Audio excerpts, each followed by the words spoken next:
Hey everyone, it's Owen here from OTech, and in this video I'll be doing an unboxing of the GeForce GTX 1650 low profile edition from MSI. So this is a GTX 1650 like any other GTX 1650.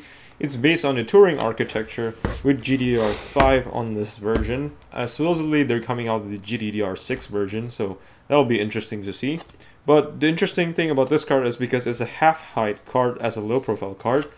It is still a GTX 1650, which is a 75 watt power limit card, even on the bigger cards. So it's quite interesting in that the performance might be very similar to the more expensive bigger cards, even in the smaller form factor of a half-height card, which makes this a very interesting option for the low profile cheap Dell and HP PCs that you can buy off eBay, which you can turn into a gaming PC by just slotting this in, or even for a small form factor HTPC case like the Silverstone case I reviewed a while back.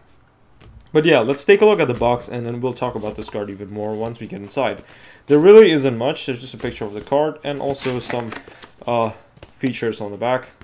Being most prominent is the low profile design, and they included a low profile bracket for it too, a half height slot bracket. But yeah, inside the box there isn't much. There's just a user guide and also the card itself being packed in some foam, so that's pretty nice. And you know, I guess this is because this is a pretty cheap card. There isn't really lots of accessories, and I don't mind about that as long as they can keep the price low. And being that a low profile card, this is actually kind of expensive for GTX 1650, but that's just how it is when you want something small and compact.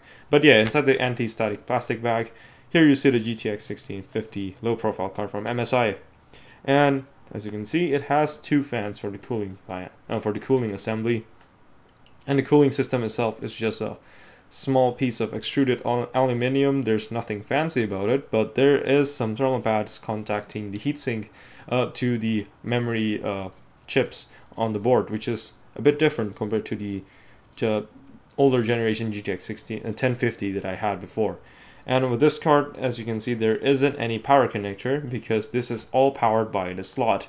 It's a PCIe 3.0 slot for any modern motherboards and CPUs basically, and it's powered by the slot entirely at 75 watts of power limit. And this is very interesting because it means you can fit this into lots of system and have the display port, have an HDMI port and a DVI port available to you, while also having the horsepower of a GTX 1650 in a small form factor PC. And it probably would perform the same as a bigger card too, because like I said, even the bigger card are officially limited to 75 watts TDP by not EVGA. Whoops, what did I say that? I meant by Nvidia. So there really isn't a reason why a bigger card should perform better, except sometimes the ones with the 6-pin might have an increasable power limit for overclocking. But yeah, for GTX 1650, this is very versatile, which means you can put it on a small form factor case, which, by the way, here is the included half slot adapter that you can put on the graphics card itself.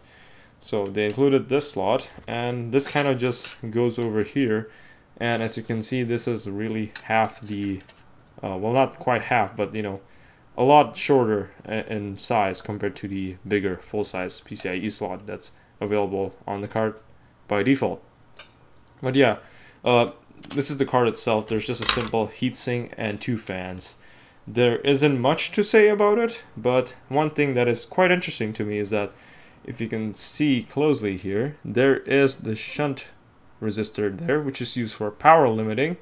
And I'm just thinking, you know, because it's there, you can actually shunt mod this card to use more power than 75 watts and maybe even beat the bigger cards by just putting like liquid metal on that.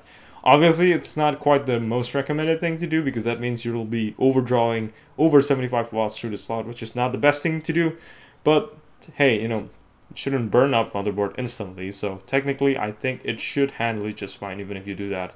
And that makes it quite interesting because the previous GTX 1050 and 1050 Ti's were quite limited in power because they didn't have shunt resistors that you can mod like this, like the newer cards.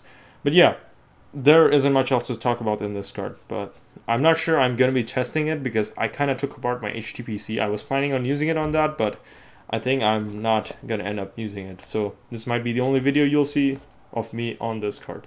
But yeah, thanks for watching. Hope you enjoyed this video, and if you do, please leave a like and please click subscribe to see more of my future videos. Thanks for watching.